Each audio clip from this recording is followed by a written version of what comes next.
हे प्राणनाथ गोबिंद है, कृपा निधान जगद गुरो। हे संसार ताप हरण, करुणा मैं सब दुख हरो। हे शरण जोग दयाल है, दीनानाथ मया करो। शरीर स्वस्थ खीण समय, सिमरंत नानक राम दामोदर माधव है। सतनाम श्री वाहिगुरु साहिब जी। गौड़ी कबीर जी। जब हम एको एक कर जानिया, तब लोग है काहे दुख मानिया। हम अपत है अपनी पत खोई,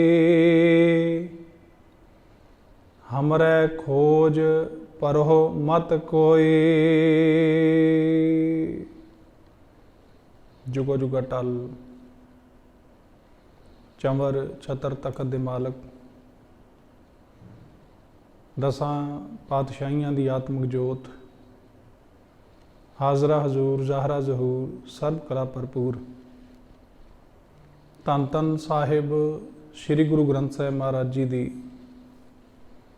पावन पवित्र हजूरी दे अंदर सुभाईमान गुरु प्यारी साध संगत जी, आओ गुरु चरणों दे विच हाज़रियां लवाइए। प्यार सत्कार सहित फतेह प्रवान करो जी। वाहिगुरु जी का खालसा, वाहिगुरु जी की फतेह। सतगुरु जी ने महान किरपालता की है। धन धन श्री गुरु ग्रंथ साहिब महाराज जी की पावन गोद के अंदर बैठन का, सत्संगत करन का सुभाग समा सानू सारियां नू प्राप्त होया है। अमृत वेले के दीवाना की हाज़री भरते हुए आप जी ने बड़े प्यार सत्कार ते शरधा दे नाल सतगुरु जी की पावन बाणी आसा की वार का कीर्तन सत्कारयोग भाई साहब जी पासों सरवण किया है। हुण समा है गुरबाणी की चल रही लड़ीवार विचार का। सो गुरबाणी की विचार आरंभ करन तो पहला आओ अपनियां मन बिरतियां नू आपां एकागर करिए। सुरत नू शब्द दे नाल गुरबाणी दे नाल गुरु चरणों दे नाल जोड़न का यतन करिए। समूह संगत प्यार सत्कार नाल उचारण करो जी। सतनाम श्री वाहिगुरु जी। करो कृपा सतनाम श्री वाहिगुरु जी। सतनाम श्री वाहिगुरु साहिब जी। गौड़ी कबीर जी। जब हम एको एक कर जानिया, जुगो जुगा टल धन धन श्री गुरु ग्रंथ साहिब महाराज जी की अमृत बाणी के अंदर गौड़ी राग दे विच उचारण किया होया ये भगत कबीर जी का पावन शब्द है। ये पावन शब्द चौपदे के रूप दे विच है। भाव कि इस शब्द के चार पदे हैं, चार स्टैप्स हैं। भगत कबीर जी बनारस के रहने वाले सन, जिन्हों काशी भी कहा जाता है, तो बहुत ही वड्डा तीर्थ मन्निया जाता सी। ते उस तीर्थ स्थान के उत्ते जो ब्राह्मण सन, शास्त्रां दे विच पुराणां दे विच वेदां दे विच दसे हुए जिहड़े कर्म कांड सन, वो लोकां नूं दृढ़ करांदे सन। भगत कबीर जी ने परमात्मा की प्राप्ति का एक बिल्कुल सीधा मार्ग जिहड़ा सी दुनिया नूं समझाया कि भाई परमेश्वर का नाम जपो, परमात्मा का नाम जप के ही उस परमात्मा की प्राप्ति हो सकती है। पर परमेश्वर इको ही है, ਉਹ ਕੋਈ ਬਹੁਤ ਜ਼ਿਆਦੀਆਂ ਗਿਣਤੀਆਂ ਦੇ ਵਿੱਚ ਨਹੀਂ ਹੈ। ਉਸ ਸਮੇਂ ਦੇ ਦੌਰਾਨ ਲੋਕ ਕਈ ਚੀਜ਼ਾਂ ਨੂੰ ਭਗਵਾਨ ਮੰਨੀ ਬੈਠੇ ਸਨ। ਲੋਕ ਪੱਥਰਾਂ ਦੀ ਪੂਜਾ ਕਰਦੇ ਸਨ, ਲੋਕ ਦਰਖਤਾਂ ਦੀ, ਪੇੜਾਂ ਦੀ ਪੂਜਾ ਕਰਦੇ ਸਨ, ਇੱਥੋਂ ਤੱਕ ਕਿ ਸੱਪਾਂ ਦੀ ਵੀ ਪੂਜਾ ਭਗਵਾਨ ਮੰਨ ਕੇ ਕਰਦੇ ਸਨ। ਜਾਂ ਫਿਰ ਜੋ ਇੰਦਰ ਦੇਵਤਾ ਹੈ ਉਹਦੀ ਪੂਜਾ ਕਰੀ ਜਾਂਦੇ ਸਨ, ਉਹਨੂੰ ਵੀ ਭਗਵਾਨ। ਹਰੇਕ ਜੋ ਪਰਮਾਤਮਾ ਦੀ ਬਣਾਈ ਹੋਈ ਸ਼ਕਤੀ ਹੈ ਉਹਨੂੰ ਭਗਵਾਨ ਹੀ ਮੰਨ ਬੈਠੇ ਸਨ, ਉਹਨੂੰ ਪਰਮੇਸ਼ਰ ਹੀ ਸਮਝ ਬੈਠੇ ਸਨ। ਇਸ ਅਗਿਆਨਤਾ ਦੇ ਵਿੱਚੋਂ ਭਗਤ ਕਬੀਰ ਜੀ ਨੇ ਬਨਾਰਸ ਦੇ, ਕਾਸ਼ੀ ਦੇ ਰਹਿਣ ਵਾਲੇ ਜਿਹੜੇ ਲੋਕ ਸਨ ਔਰ ਆਲੇ ਦੁਆਲੇ ਦੇ ਜਿਹੜੇ ਲੋਕ ਸਨ ਉਹਨਾਂ ਨੂੰ ਕੱਢਣ ਦਾ ਯਤਨ ਕੀਤਾ। ਭਗਤ ਕਬੀਰ ਜੀ ਨੇ ਸਮਝਾਇਆ ਕਿ ਭਾਈ ਪਰਮਾਤਮਾ ਇੱਕ ਹੈ, ਉਹਦੀ ਪ੍ਰਾਪਤੀ ਪ੍ਰੇਮ ਦੇ ਨਾਲ, ਉਹਦਾ ਸਿਮਰਨ ਕਰਕੇ, ਭਗਤੀ ਕਰਕੇ ਹੋ ਸਕਦੀ ਹੈ। ਇਹ ਜੋ ਕਰਮ ਕਾਂਡ ਹਨ, ਇਹ ਜੋ ਰਿਚੁਅਲ ਤੁਸੀਂ ਕਰ ਰਹੇ ਹੋ, ਇਹਨਾਂ ਦਾ ਸਾਡੇ ਆਤਮਿਕ ਜੀਵਨ ਨੂੰ ਕੋਈ ਲਾਭ ਨਹੀਂ ਹੋਣਾ। ਭਗਤ ਕਬੀਰ ਜੀ ਨੇ ਆਪਣੀ ਹਯਾਤੀ, ਆਪਣੀ ਸਾਰੀ ਉਮਰ ਲਗਾ ਦਿੱਤੀ ਲੋਕਾਂ ਨੂੰ ਸਮਝਾਉਣ ਦੇ ਵਿੱਚ, ਸੰਸਾਰ ਦੇ ਜੀਵਾਂ ਨੂੰ ਪਰਮੇਸ਼ਰ ਦੇ ਨਾਮ ਦੇ ਨਾਲ ਜੋੜਨ ਦੇ ਵਿੱਚ। ਬਹੁਤ ਸਾਰੇ ਜਿਹੜੇ ਲੋਕ ਸਨ ਉਹਨਾਂ ਨੂੰ ਗਿਆਨ ਪ੍ਰਾਪਤ ਹੋਇਆ, ਉਹਨਾਂ ਨੇ ਭਗਤ ਕਬੀਰ ਜੀ ਦੇ ਉਪਦੇਸ਼ ਨੂੰ ਮੰਨ ਲਿਆ, ਪਰ ਬਹੁਤਾਤ ਐਸੀ ਸੀ ਜੋ ਉਸੇ ਤਰ੍ਹਾਂ ਕਰਮਕਾਂਡ ਦੇ ਵਿੱਚ ਲੱਗੇ ਰਹੇ। ਜਿਵੇਂ ਗੁਰੂ ਨਾਨਕ ਸਾਹਿਬ ਸੱਚੇ ਪਾਤਸ਼ਾਹ ਜੀ ਨੇ ਯਾਤਰਾਵਾਂ ਕੀਤੀਆਂ ਨਾ, ਜਿਨ੍ਹਾਂ ਨੂੰ ਆਪਾਂ 4 ਉਦਾਸੀਆਂ ਕਹਿੰਦੇ ਹਾਂ, ਤੇ ਗੁਰੂ ਨਾਨਕ ਸਾਹਿਬ ਸੱਚੇ ਪਾਤਸ਼ਾਹ ਜੀ ਦੇ ਬਚਨ ਜਿਨ੍ਹਾਂ ਨੇ ਸੁਣ ਲਏ ਔਰ ਮੰਨ ਲਏ ਉਹ ਸਿੱਖ ਬਣ ਗਏ, ਤੇ ਜਿਨ੍ਹਾਂ ਨੇ ਨਹੀਂ ਮੰਨੇ ਉਹ ਉਸੇ ਤਰ੍ਹਾਂ ਆਪਣੀਆਂ ਰਹੁ ਰੀਤੀਆਂ ਦੇ ਵਿੱਚ, ਆਪਣੀਆਂ ਰਸਮਾਂ ਦੇ ਵਿੱਚ ਲੱਗੇ ਰਹੇ। ਮੁਕਤੀ ਪ੍ਰਾਪਤ ਨਹੀਂ ਹੋਈ। ਜਿਨ੍ਹਾਂ ਨੇ ਗੁਰੂ ਨਾਨਕ ਸਾਹਿਬ ਸੱਚੇ ਪਾਤਸ਼ਾਹ ਜੀ ਦੇ ਦਰਸ਼ਨ ਕੀਤੇ ਔਰ ਗੁਰੂ ਨਾਨਕ ਸਾਹਿਬ ਮਹਾਰਾਜ ਦੇ ਬਚਨ ਸੁਣ ਲਏ ਔਰ ਸੁਣ ਕੇ ਉਹਨਾਂ ਤੇ ਅਮਲ ਕਰ ਲਿਆ, ਉਹ ਜੀਵਨ ਮੁਕਤ ਹੋ ਗਏ। ਸਤਿਗੁਰੂ ਜੀ ਦੇ ਅੰਮ੍ਰਿਤ ਬਚਨ ਆਪਾਂ ਪੜ੍ਹਦੇ ਹਾਂ, ਮੈਂ ਮੂਰਖ ਕੀ ਕੇਤਕ ਬਾਤ ਹੈ, ਕੋਟ ਅਪਰਾਧੀ ਤਰਿਆ ਰੇ, ਗੁਰ ਨਾਨਕ ਜਿਨ ਸੁਣਿਆ ਪੇਖਿਆ, ਸੇ ਫਿਰ ਗਰਭਾਸ ਨਾ ਭਰਿਆ ਰੇ। ਜਿਨ੍ਹਾਂ ਨੇ ਗੁਰੂ ਨਾਨਕ ਸਾਹਿਬ ਮਹਾਰਾਜ ਨੂੰ ਸੁਣ ਲਿਆ ਤੇ ਜਿਨ੍ਹਾਂ ਨੇ ਗੁਰੂ ਨਾਨਕ ਸਾਹਿਬ ਮਹਾਰਾਜ ਨੂੰ ਦੇਖ ਲਿਆ। ਇੱਕ ਤੇ ਸਰੀਰਕ ਦਰਸ਼ਨ ਨੇ, ਸਰੀਰਕ ਰੂਪ ਦੇ ਵਿੱਚ ਆਪਾਂ ਧੰਨ ਗੁਰੂ ਗ੍ਰੰਥ ਸਾਹਿਬ ਮਹਾਰਾਜ ਜੀ ਦੇ ਦਰਸ਼ਨ ਕਰ ਰਹੇ ਹਾਂ, ਤੇ ਗੁਰੂ ਗ੍ਰੰਥ ਸਾਹਿਬ ਮਹਾਰਾਜ ਦੇ ਰੂਪ ਦੇ ਵਿੱਚ ਆਪਾਂ 10 ਗੁਰੂ ਸਾਹਿਬਾਨਾਂ ਦੇ, ਭਗਤ ਸਾਹਿਬਾਨਾਂ ਦੇ, ਭੱਟ ਸਾਹਿਬਾਨਾਂ ਦੇ, ਗੁਰੂ ਦੇ ਸਿੱਖਾਂ ਦੇ ਔਰ ਉਸ ਨਿਰੰਕਾਰ ਦੇ ਵੀ ਸਾਖਸ਼ਾਤ ਦਰਸ਼ਨ ਕਰ ਰਹੇ ਹਾਂ। ਪਰ ਇੱਕ ਆਤਮਿਕ ਦਰਸ਼ਨ ਹਨ। ਗੁਰੂ ਨਾਨਕ ਦੇ ਉਪਦੇਸ਼ ਨੂੰ ਸਮਝਣਾ, ਗੁਰੂ ਨਾਨਕ ਦੀ ਸਿੱਖਿਆ ਨੂੰ ਸਮਝਣਾ, ਗੁਰੂ ਨਾਨਕ ਦੀ ਫਿਲਾਸਫੀ ਨੂੰ ਸਮਝਣਾ ਔਰ ਅਪਣਾਉਣਾ, ਇਹ ਉਹਨਾਂ ਦੇ ਆਤਮਿਕ ਦਰਸ਼ਨ ਹਨ। ਧੰਨ ਗੁਰੂ ਗ੍ਰੰਥ ਸਾਹਿਬ ਮਹਾਰਾਜ ਜੀ ਦੀ ਬਾਣੀ ਦੇ ਉੱਤੇ ਅਮਲ ਕਰਨਾ, ਆਪਣੇ ਜੀਵਨ ਦੇ ਵਿੱਚ ਉਹਨੂੰ ਕਮਾਉਣਾ, ਇਹ ਹੈ ਗੁਰੂ ਸਾਹਿਬ ਜੀ ਦੇ ਅੰਤਰੀਵ ਆਤਮਿਕ ਦਰਸ਼ਨ, ਜੋ ਬੜੀ ਕਿਰਪਾ ਦੇ ਨਾਲ ਪ੍ਰਾਪਤ ਹੁੰਦੇ ਨੇ। ਹਰੇਕ ਨੂੰ ਇਹ ਦਾਤ ਨਹੀਂ ਮਿਲਦੀ। ਸੋ ਇਸੇ ਤਰ੍ਹਾਂ ਜਿਵੇਂ ਧੰਨ ਗੁਰੂ ਨਾਨਕ ਸਾਹਿਬ ਮਹਾਰਾਜ ਦੇ ਕਿਸੇ ਨੇ ਦਰਸ਼ਨ ਕਰ ਲਏ ਆਤਮਿਕ ਰੂਪ ਦੇ ਵਿੱਚ, ਸਰੀਰਕ ਰੂਪ ਦੇ ਵਿੱਚ, ਉਹਨਾਂ ਦੇ ਬਚਨ ਸੁਣ ਲਏ, ਉਹਨਾਂ ਤੇ ਅਮਲ ਕਰ ਲਿਆ, ਉਹ ਜੀਵਨ ਮੁਕਤ ਹੋ ਗਏ। ਉਹਨਾਂ ਨੂੰ 84 ਦੇ ਗੇੜ ਦੇ ਵਿੱਚ, ਗਰਭਾਸ ਦੇ ਵਿੱਚ ਨਹੀਂ ਆਉਣਾ ਪਿਆ। ਠੀਕ ਇਸੇ ਤਰ੍ਹਾਂ ਸ਼੍ਰੋਮਣੀ ਭਗਤ ਕਬੀਰ ਜੀ ਦੇ ਵੀ ਜਿਨ੍ਹਾਂ ਨੇ ਦਰਸ਼ਨ ਕਰ ਲਏ ਔਰ ਭਗਤ ਕਬੀਰ ਜੀ ਦੀ ਵਿਚਾਰਧਾਰਾ ਨੂੰ ਜਿਨ੍ਹਾਂ ਨੇ ਮੰਨ ਲਿਆ, ਉਪਦੇਸ਼ ਨੂੰ ਮੰਨ ਲਿਆ, ਸਿੱਖਿਆ ਤੇ ਚੱਲਣ ਲੱਗ ਪਏ, ਉਹ ਵੀ ਜੀਵਨ ਮੁਕਤ ਹੋ ਗਏ। ਰੱਬ ਦੇ ਪਿਆਰੇ ਦਾ ਗੁਣ ਹੈ ਕਿ ਉਹ ਪਾਰਸ ਦੀ ਤਰ੍ਹਾਂ ਹੈ। ਗੁਰਬਾਣੀ ਦੇ ਵਿੱਚ ਆਪਾਂ ਪੜ੍ਹਦੇ ਹਾਂ, ਜਿਹੜੇ ਪਰਮੇਸ਼ਰ ਦੇ ਪਿਆਰੇ ਨੇ ਨਾ, ਜਿਨ੍ਹਾਂ ਨੂੰ ਪਰਮਾਤਮਾ ਭੇਜਦਾ ਹੈ ਸੰਸਾਰੀ ਜੀਵਾਂ ਦੇ ਭਲੇ ਦੇ ਵਾਸਤੇ, ਉਹਨਾਂ ਨੂੰ 84 ਦੇ ਵਿੱਚੋਂ ਕੱਢਣ ਦੇ ਵਾਸਤੇ, ਉਹ ਫਿਰ ਜਿਹੜੇ ਉਹਨਾਂ ਦੇ ਉਪਦੇਸ਼ ਦੇ ਨਾਲ ਜੁੜ ਜਾਂਦੇ ਨੇ ਨਾ, ਉਹਨਾਂ ਦਾ ਜੀਵਨ ਬਦਲ ਜਾਂਦਾ ਹੈ। ਜਿਵੇਂ ਪਾਰਸ ਨੂੰ ਛੂਹ ਕੇ ਕੋਈ ਵੀ ਧਾਤ ਜਿਹੜੀ ਹੈ ਉਹ ਸੋਨਾ ਬਣ ਜਾਂਦੀ ਹੈ।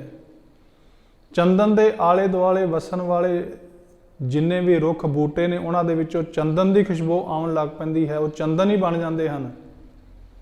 ਇਸੇ ਤਰ੍ਹਾਂ ਜਿਹੜੇ ਪਰਮੇਸ਼ਰ ਦੇ ਪਿਆਰੇ ਭਗਤ ਜਨ ਹਨ, ਉਹ ਲੋਕਾਂ ਦਾ ਜੀਵਨ ਆਪਣੇ ਵਰਗਾ ਬਣਾ ਲੈਂਦੇ ਹਨ, ਉਹਨਾਂ ਨੂੰ ਵੀ ਭਗਤੀ ਦੇ ਵਿੱਚ ਜੋੜ। ਪਰ ਸੰਗਤ ਕਰੇ, ਹੰਕਾਰ ਨਾ ਕਰੇ ਆਪਣੇ ਮਨ ਦੇ ਵਿੱਚ। ਕਬੀਰ ਸਾਹਿਬ ਦੇ ਹੀ ਪਾਵਨ ਬਚਨ ਨੇ, ਕਬੀਰ ਚੰਦਨ ਕਾ ਬਿਰਵਾ ਭਲਾ, ਬੇੜਿਓ ਢਾਕ ਪਲਾਸ, ਓਏ ਪੀ ਚੰਦਨ ਹੋਏ ਰਹਿ ਬਸਹਿ ਜੋ ਚੰਦਨ ਪਾਸ।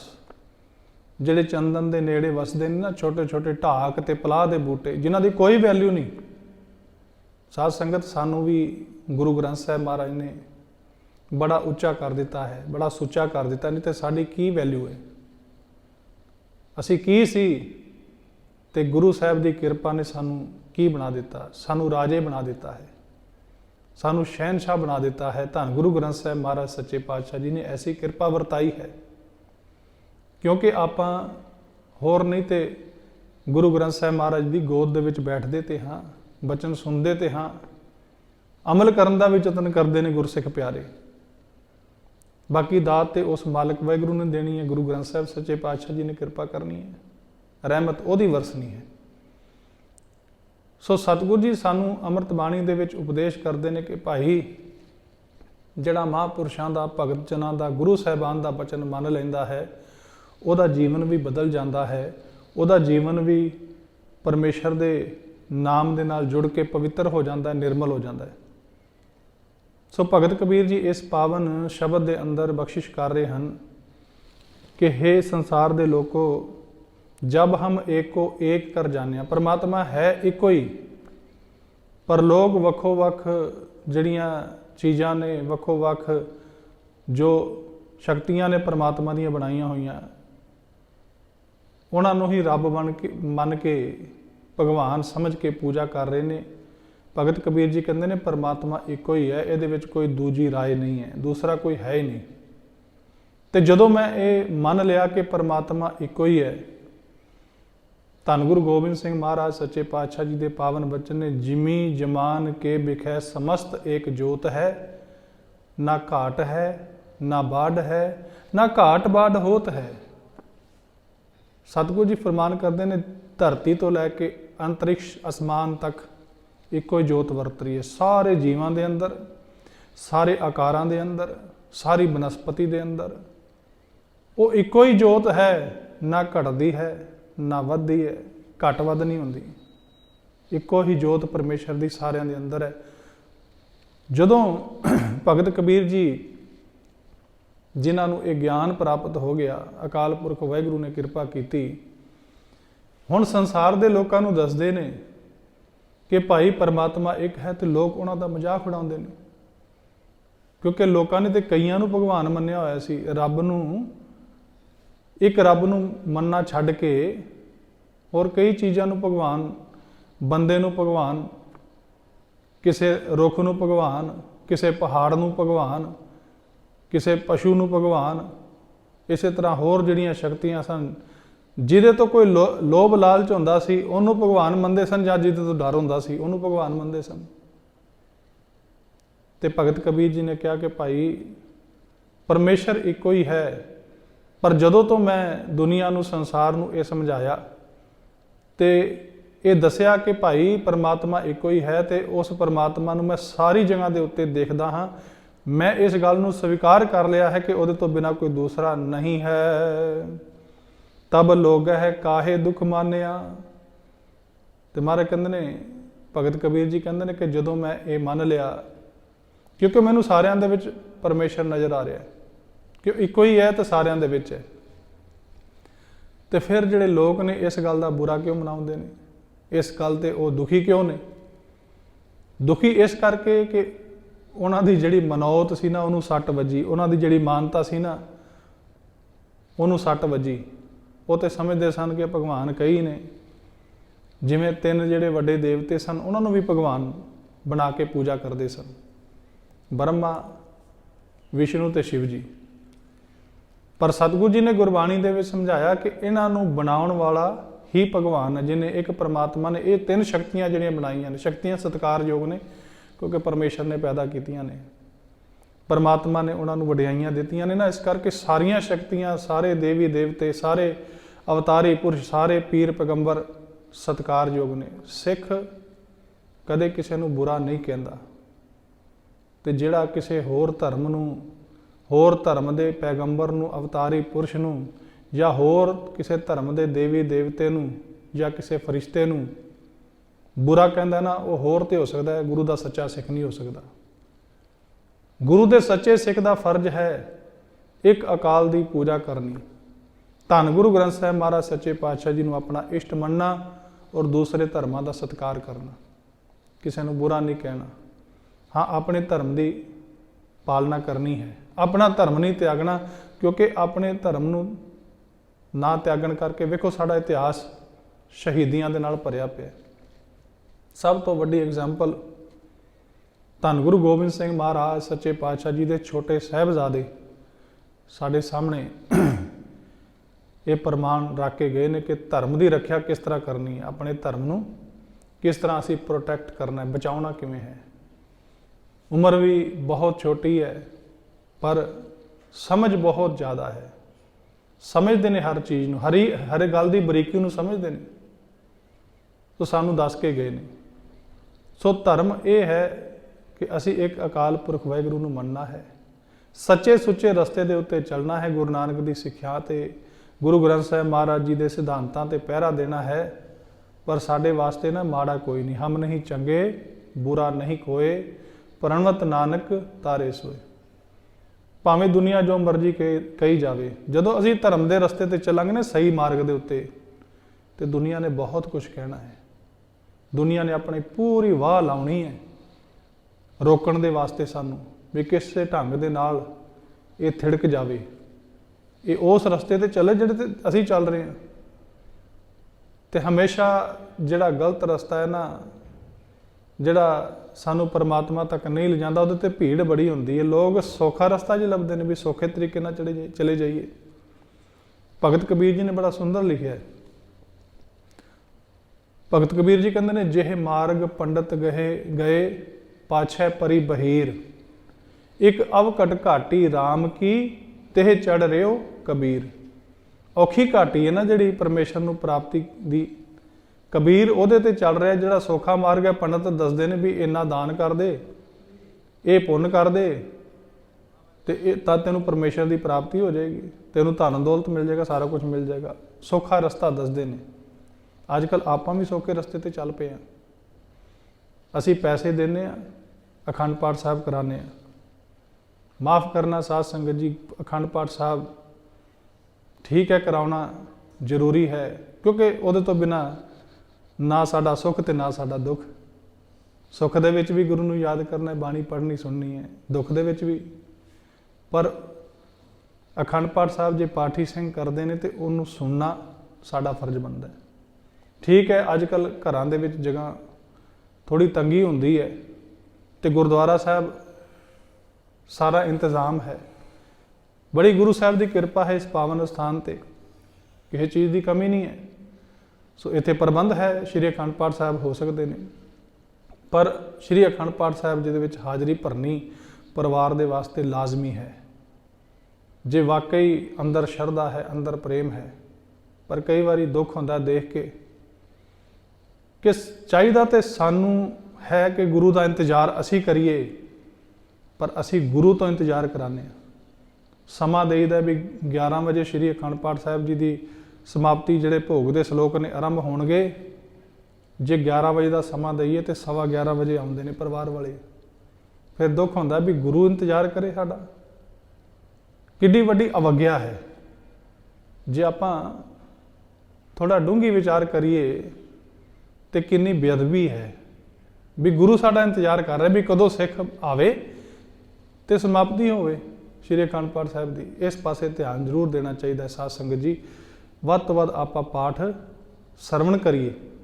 जे रात नूं नहीं आपां गुरुद्वारा साहब आके अखंड पाठ दे विच हाज़री भर सकते, दिन के समय ते परिवार का कोई ना कोई जी उत्थे बैठे, इहदे नाल पाठी सिंघां नूं भी थोड़ा उत्साह मिलता है, वो भी उत्साह दे नाल प्रेम दे नाल पाठ सरवण कराउंदे हन। सो खैर, भगत कबीर जी बख्शिश करते हैं ਕਿ ਜਦੋਂ ਮੈਂ ਇੱਕ ਪਰਮਾਤਮਾ ਨੂੰ ਮੰਨਿਆ ਕਿ ਸਾਰਿਆਂ ਦੇ ਅੰਦਰ ਉਹੀ ਹੈ, ਤੇ ਫਿਰ ਲੋਕਾਂ ਨੂੰ ਇਸ ਗੱਲ ਦਾ ਦੁੱਖ ਕਿਉਂ ਹੈ, ਲੋਕਾਂ ਨੂੰ ਇਸ ਗੱਲ ਦੀ ਪਰੇਸ਼ਾਨੀ ਕਿਉਂ ਹੋਈ। ਹਮ ਅਪਤ ਹੈ ਆਪਣੀ ਪਤ ਖੋਈ। ਜਦੋਂ ਕੋਈ ਪਰਮੇਸ਼ਰ ਦੇ ਰਸਤੇ ਤੇ ਚੱਲਦਾ ਹੈ, ਦੁਨੀਆ ਉਹਨੂੰ ਬਦਨਾਮ ਕਰਦੀ ਹੈ, ਦੁਨੀਆ ਉਹਦੀ ਬੇਇੱਜ਼ਤੀ ਕਰਦੀ ਹੈ। ਤੇ ਭਗਤ ਕਬੀਰ ਜੀ ਆਪ ਹੀ ਮੰਨ ਰਹੇ ਨੇ, ਕਹਿੰਦੇ ਨੇ ਮੈਂ ਤੇ ਮੇਰੀ ਤੇ ਬੇਇੱਜ਼ਤੀ ਹੈ, ਦੁਨੀਆ ਕਰ ਰਹੀ ਹੈ, ਮੈਂ ਆਪਣੀ ਪੱਤ ਭਾਵ ਇੱਜ਼ਤ ਗਵਾ ਲਈ ਹੈ ਦੁਨੀਆ ਦੀ ਨਜ਼ਰਾਂ ਦੇ ਵਿੱਚ। ਔਰ ਸਾਧ ਸੰਗਤ ਜੀ, ਜਦੋਂ ਪਰਮੇਸ਼ਰ ਦੇ ਰਸਤੇ ਤੇ ਕੋਈ ਚੱਲਦਾ ਹੈ ਮਹਾਂਪੁਰਸ਼, ਦੁਨੀਆ ਦੇ ਵਿੱਚ ਉਹਦੀ ਬੇਇੱਜ਼ਤੀ ਹੁੰਦੀ ਹੈ ਤੇ ਪਰਮਾਤਮਾ ਰੱਬ ਦੇ ਘਰ ਦੇ ਵਿੱਚ ਉਹਦੀ ਇੱਜ਼ਤ ਵੱਧਦੀ ਹੈ।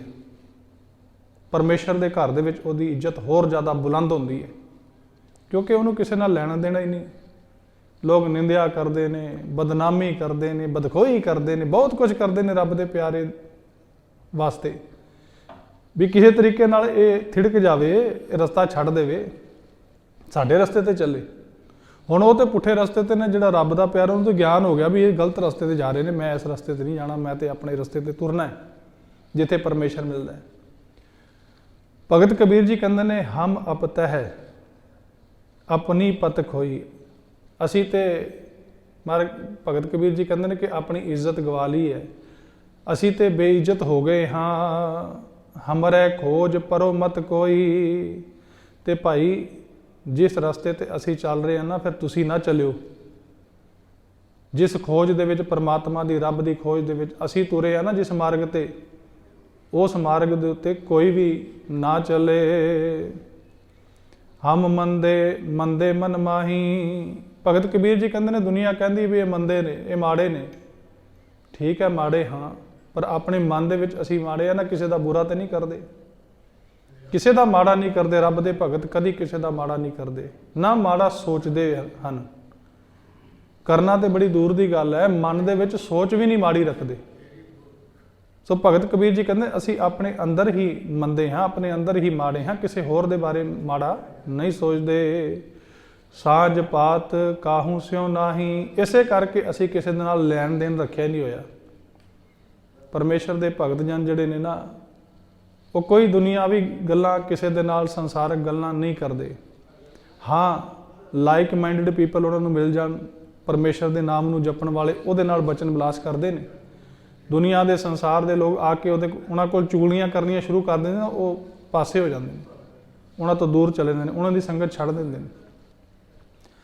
ਭਗਤ ਕਬੀਰ ਜੀ ਕਹਿੰਦੇ ਨੇ ਠੀਕ ਆ ਕਿ ਅਸੀਂ ਆਪਣੇ ਮਨ ਦੇ ਵਿੱਚ ਮੰਦੇ ਹਾਂ, ਆਪਣੇ ਆਪ ਦੇ ਵਿੱਚ ਮਾੜੇ ਹਾਂ, ਪਰ ਅਸੀਂ ਕਿਸੇ ਦੇ ਨਾਲ ਲੈਣ ਦੇਣ ਨਹੀਂ ਰੱਖਿਆ। ਸੋ ਇਸ ਕਰਕੇ ਅਸੀਂ ਕਿਸੇ ਦਾ ਮਾੜਾ ਵੀ ਨਹੀਂ ਕਰਦੇ, ਅਸੀਂ ਕਿਸੇ ਦਾ ਬੁਰਾ ਨਹੀਂ ਕਰਦੇ। ਪਤ ਅਪਤ ਤਾਂ ਕੀ ਨਹੀਂ ਲਾਜ। ਸਾਨੂੰ ਇਸ ਗੱਲ ਦੀ ਕੋਈ ਲਾਜ, ਕੋਈ ਪਰਵਾਹ ਨਹੀਂ ਕਿ ਸਾਡੀ ਕੋਈ ਇੱਜ਼ਤ ਕਰ ਰਿਹਾ ਹੈ ਜਾਂ ਸਾਡੀ ਕੋਈ ਬੇਇੱਜ਼ਤੀ ਕਰ ਰਿਹਾ। ਸਾਨੂੰ ਇਸ ਗੱਲ ਦੀ ਕੋਈ ਸ਼ਰਮ ਮਹਿਸੂਸ ਨਹੀਂ ਹੁੰਦੀ ਵੀ ਕੋਈ ਸਾਡੀ ਬੇਇੱਜ਼ਤੀ ਕਰ ਰਿਹਾ, ਕਿਉਂਕਿ ਇੱਜ਼ਤ ਤੇ ਸਾਧ ਸੰਗਤ ਉਸ ਪਰਮਾਤਮਾ ਦੇ ਦਰ ਤੇ ਹੁੰਦੀ ਹੈ ਭਗਤ ਦੀ। ਦੁਨੀਆ, ਸੰਸਾਰ ਦੇ ਲੋਕ ਤੇ ਉਹਦੀ ਬੇਇੱਜ਼ਤੀ ਕਰਨ ਦੀ ਕੋਸ਼ਿਸ਼ ਕਰਦੇ ਰਹਿੰਦੇ ਨੇ ਹਮੇਸ਼ਾ। ਜਿਹੜੇ ਨਿੰਦਕ ਨੇ ਨਾ, ਉਹ ਨਿੰਦਿਆ ਕਰਦੇ ਰਹਿੰਦੇ ਹਨ, ਪਰ ਜੋ ਪਰਮਾਤਮਾ ਦਾ ਪਿਆਰਾ ਹੈ ਉਹ ਨਿੰਦਿਆ ਦੀ ਪਰਵਾਹ ਨਹੀਂ ਕਰਦਾ। ਮਾਨ ਅਪਮਾਨ ਦੀ ਚਿੰਤਾ ਉਹਨੇ ਛੱਡ ਦਿੱਤੀ ਹੈ ਪਹਿਲਾਂ ਹੀ, ਤੇ ਸਾਨੂੰ ਵੀ ਛੱਡਣੀ ਪਏਗੀ ਜੇ ਆਪਾਂ ਗੁਰੂ ਗ੍ਰੰਥ ਸਾਹਿਬ ਮਹਾਰਾਜ ਦੇ ਦਰਸਾਏ ਮਾਰਗ ਤੇ ਚੱਲਣਾ ਨਾ, ਪਰਮੇਸ਼ਰ ਦੀ ਪ੍ਰਾਪਤੀ ਕਰਨੀ ਹੈ। ਫਿਰ ਸਾਨੂੰ ਇਸ ਗੱਲ ਦੀ ਚਿੰਤਾ ਛੱਡਣੀ ਪਏਗੀ ਕਿ ਮੇਰੀ ਕੋਈ ਬੇਇੱਜ਼ਤੀ ਨਾ ਕਰ ਦੇਵੇ, ਮੇਰਾ ਕੋਈ ਅਪਮਾਨ ਨਾ ਕਰ ਦੇਵੇ। ਕਰੀ ਜਾਵੇ ਅਪਮਾਨ, ਗੁਰੂ ਸਮਰੱਥ ਹੈ, ਸਭ ਕੁਝ ਦੇਖਦਾ ਹੈ। ਦੁਨੀਆ ਦੇ ਮਾਨ ਅਪਮਾਨ ਦੇ ਨਾਲ ਸਾਨੂੰ ਕੋਈ ਲੈਣਾ ਦੇਣਾ ਨਹੀਂ ਹੋਣਾ ਚਾਹੀਦਾ। ਸਾਨੂੰ ਤੇ ਗੁਰੂ ਦੀ ਨਜ਼ਰਾਂ ਦੇ ਵਿੱਚ ਪ੍ਰਵਾਨ ਹੋਣਾ ਹੈ, ਕਬੂਲ ਹੋਣਾ ਹੈ। ਸੋ ਸਤਿਗੁਰੂ ਜੀ ਬਖਸ਼ਿਸ਼ ਕਰਦੇ ਨੇ ਭਗਤ ਕਬੀਰ ਜੀ ਕਿ ਪਤ ਅਪਤ ਤਾਂ ਕੀ ਨਹੀਂ ਲਾਜ। ਕੋਈ ਮੇਰੀ ਇੱਜ਼ਤ ਕਰ ਰਿਹਾ ਹੈ, ਕੋਈ ਮੇਰਾ ਅਪਮਾਨ ਕਰ ਰਿਹਾ ਹੈ, ਮੈਨੂੰ ਇਸ ਗੱਲ ਨਾਲ ਕੋਈ ਫਰਕ ਨਹੀਂ ਪੈਂਦਾ। ਤਬ ਜਾਣੋਗੇ ਜਬ ਉਗਰੈ ਗੋ ਪਾਜ। ਭਗਤ ਕਬੀਰ ਜੀ ਕਹਿੰਦੇ ਨੇ ਭਾਈ ਤੁਸੀਂ ਸਮਾਜ ਦੇ ਵਿੱਚ ਬੜਾ ਮਾਣ ਸਤਿਕਾਰ ਬਣਾਇਆ ਨਾ, ਪਰ ਇਸ ਗੱਲ ਦਾ ਪਾਜ ਉਦੋਂ ਉਗੜੇਗਾ ਜਦੋਂ ਰੱਬ ਦੇ ਕੋਲ ਪਹੁੰਚੋਗੇ। ਫਿਰ ਪਤਾ ਲੱਗੇਗਾ ਇੱਜ਼ਤ ਕਿਹਦੀ ਹੈ ਤੇ ਬੇਇੱਜ਼ਤੀ ਕਿਹਦੀ ਹੈ। ਇੱਥੇ ਤੇ ਲੋਕ ਬੇਇੱਜ਼ਤੀ ਵੀ ਕਰ ਰਹੇ ਨੇ, ਇੱਜ਼ਤ ਵੀ ਕਰ ਰਹੇ ਨੇ, ਪਰ ਤੁਹਾਡੀ ਤੇ ਕੇਵਲ ਸਮਾਜ ਦੇ ਵਿੱਚ ਇੱਜ਼ਤ ਬਣਾਈ ਹੈ ਨਾ ਤੁਸੀਂ, ਪਰ ਉਦੋਂ ਤੁਹਾਨੂੰ ਵੀ ਪਤਾ ਲੱਗ ਜਾਏਗਾ कि असल दे विच इज्जत जिहड़ी है वो इत्थे हुंदी है कि उत्थे हुंदी है जिथे कर्मां दे नबेड़े होने हन, जिथे देखा जाना कि जीवन किस तरह का बतीत किया है। सो तुहाडा पाज जिहड़ा है उत्थे उगड़ जाएगा। कहो कबीर पत हर परवान। भगत कबीर जी उपदेश करते हैं कि भाई इज्जत उहदी है जिहड़ा परमात्मा नूं परवान हो गया। पत भाव इज्जत, हर परवान जिहड़ा हरि नूं कबूल हो गया, जिहदा जीवन हुण साडे जीवन नहीं परवान होना परमात्मा दे कोल। साडे होर जिहड़े काम ने ना किसी ने नहीं देखने कि असीं आह कीता ओह कीता, दुनिया नूं समाज दे विच अपना नाम चमकाउण दे वास्ते। अज वेखो इलैक्शनां दे दौर दे विच किवें जिहड़े लीडर ने वड्डे वड्डे वादे कर रहे ने और दस रहे ने अपनियां प्राप्तियां कि मैं आह कीता, मैं ओह कीता, कीता कुछ भी नहीं। ते जो वादे कर रहे ने ना उन्हां दे विचों 95% पूरे कोई नहीं होने। ये सच्चाई है। पूरा इतिहास जिहड़ा है ना साडा आज़ादी तो बाद दा वो पढ़ के देख लो, ईवन उस तो पहला भी यही सी। सो कोई विरला ही है जिवें महाराजा रणजीत सिंह दा राज सी, उन्होंने प्रजा का ख्याल रखिया, जो उन्होंने वादा किया वो प्रजा नूं दिता, सहूलतां दित्तियां। अज भी उहदा राज याद किया जाता है। ना केवल आपां इस पंजाब वाले बल्कि जो पश्चिमी पंजाब है पाकिस्तान दे विच है वो लोग भी याद करते हैं, भावें वो मुसलमान ने। वो भी कहते हैं कि महाराजा रणजीत सिंह वर्गा संसार दे विच कोई महाराजा पैदा नहीं होया। उहदी फौज दे विच वेखो सिख जरनैल भी ने, हिंदू जरनैल भी ने, दीवान मोहकम चंद वर्गे हिंदू दीवान भी ने, फकीर अजीजुद्दीन वर्गे विदेश मंत्री ने और जनरल वैंतूरा वर्गे फ्रांसीसी जरनैल इत्थे आके नौकरी करते रहे। नैपोलीयन की फौज दे विच हार, जदों नैपोलीयन की फौज हार गई ना, उहदे जनरल महाराजा रणजीत सिंह की फौज दे विच आ गए, जिन्हां दे विच जनरल वैंतूरा सी। उन्होंने भी महाराजा रणजीत सिंह ने अपनी फौज दे विच रख लिया, पर उन्होंने कहा कि सिर ते टोपी नहीं पानी और सिगरट नहीं पीनी। ये दो शर्तां होणगियां, बाकी कोई पाबंदी नहीं है। उन्हें इस तरह किया सी। सो उहदे राज नूं याद किया जाता है। इस तरह परमेश्वर के जिहड़े भगत ने उन्होंने दुनिया ते याद किया जाता है। उन्हों की भगती नूं, उन्हों दे सिमरन नूं, उन्हों दे जीवन नूं लोग सलामा करते हैं, सिजदा करते हैं, नमस्कारां करते हैं। कहो कबीर पत हर परवान। भगत कबीर जी कहते हैं इज्जतदार वो है जिहड़ा परमात्मा के दर ते परवान है, कबूल हो गया है। सरब त्याग भज केवल राम।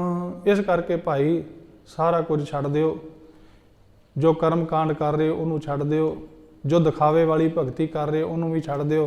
केवल अंदरों जुड़ के ना उस राम की भगती करया करो। केवल उस परमात्मा के सिमरन के नाल अंदरों जुड़ जाओ ताकि उत्थे प्रवान हो सको। वाहिगुरू कृपा करे, बख्शिश करे, आपां गुरु चरणों के नाल इस तरह जुड़े रहिए। भुल चुक